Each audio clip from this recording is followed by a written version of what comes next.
Don't use English to make balls. That's the title of my last pool video. And it's the 5th video in the Hillyer Series. I'm about to analyze an 8-ball rack. And if you want to see that 8-ball rack in full, go back to that video and you can check it all out, unedited and uncut.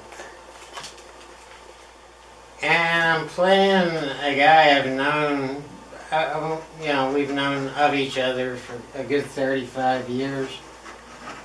And he came in one day and I wanted to play him because I haven't seen him in 35 years. And, we played 8-ball for some reason. I'm not sure the reason. I was playing 9-ball earlier that night. So anyway, it's just one game in a whole big set.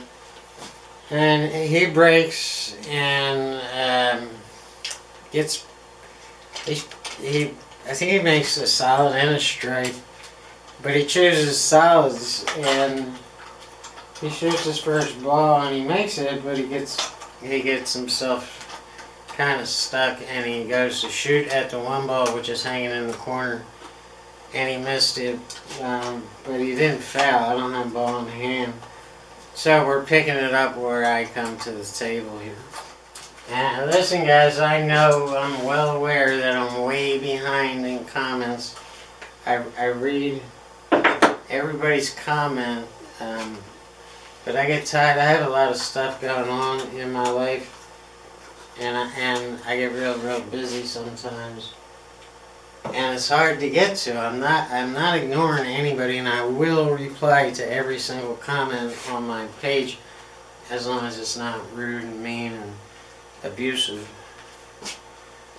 You're just gonna have to be patient with me. I don't budget a lot of time for it, but winter's coming, so I'll have more time to do stuff like that. Right now I'm kind of in a crunch time where I'm making as much money as I can in as short a time as I can because business kind of just slams the door when it gets cold. I don't plan, it's not a seasonal business, but it's just hard for my customers with Christmas coming up and the holidays and just the cold, and people are thinking about other things than buying my service. So they don't want to spend huge chunks of money on something they really want and in some cases need, but aren't, they're not life and death decisions, so they choose to budget their money and have more money for Christmas and just getting through the winter themselves, and I understand that. So that equals more time for me, so I will have more time, and I'm going to catch up on everybody's comments. Just be cool about it.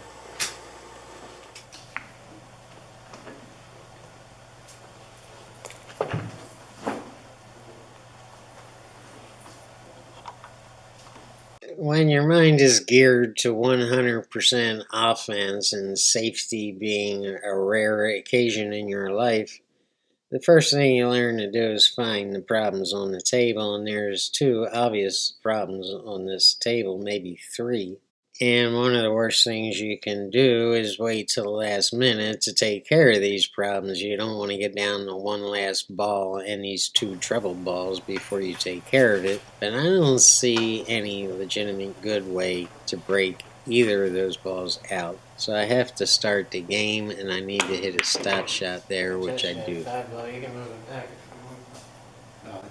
Now I'm stripes, and it's worth noting that this 12 ball does not pass the 5 ball in this bottom left half of the corner because the 1 ball is blocking the other half. And the 12 ball also does not pass the 8 ball to shoot it in that corner if we can get behind it. And obviously the 11 does not pass the 4 in the bottom left hand corner.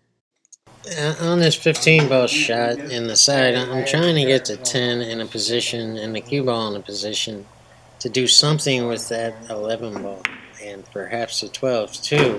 But when I get there, I'm obviously having second thoughts on it. I don't like it at all, and I'm going to have to put way too much draw on this ball to hold it to the left-hand rail and perhaps come off the rail and go into the 7, which is going to go into the 11. But if that doesn't work out, I'm going to be on the left-hand side of the table with the only out ball being the 9, and there's no bank in the bottom left-hand corner, and I'm going to be stuck and trapped and forced to play a dreaded safety. Yeah, I'm not real big into ducking. So here I am doing what I told you not to do, but I really did try to get right on one of these balls and knock this 11 and this 12 out, but now I'm down to one ball, and I have to get right on the 9 in order to go into that cluster. So that's easy enough, and I get right on the 9 to draw this ball into the 2 ball or the 4 ball to knock that out of the way and try to get behind the 11 to shoot it in the right hand side. That's what I was trying to do there, and I just barely nicked the 4 ball and went around it.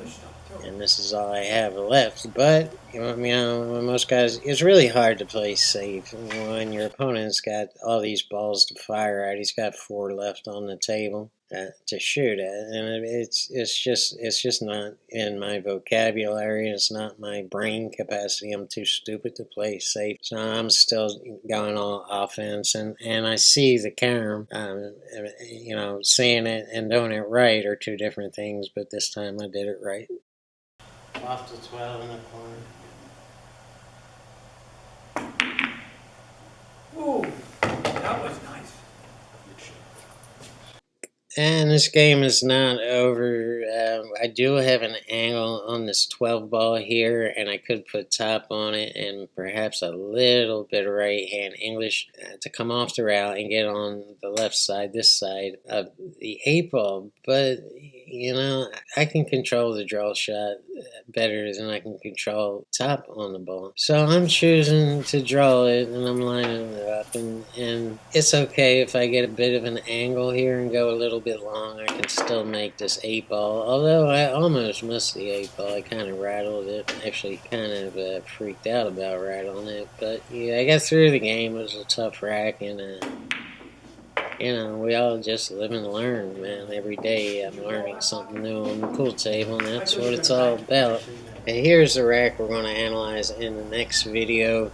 And stay with me. I have kind of a vlog outro here and something I would like to say before I go. Peace, everybody. Thank you for tuning in.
the beginning of this video, I mentioned that Mike and I have known each other for a good 35 years. And I want to elaborate on this a little bit. We were mutual friends with a guy named Donnie Stel, who was a really, really great pool player in this whole southeastern region. But he never really got the recognition he deserved. And he's no longer with us, and he hasn't been with us for quite a while now. He died, and he went to his grave never really receiving the recognition that I believe he deserved. A lot of people didn't like him. He was a bit of a hothead. But, you know, regardless of how a pool player acts, if they're a great pool player, they should get the recognition of being a great pool player. So, yeah, I'm way late on this. He's been dead a long, long time. But Mike coming in and sort of reminded me of all this, it kind of made me feel obligated to give him at least a little bit of recognition in the pool world now. He was a great inspiration to me, and he really was a fantastic pool player. Donnie Stel.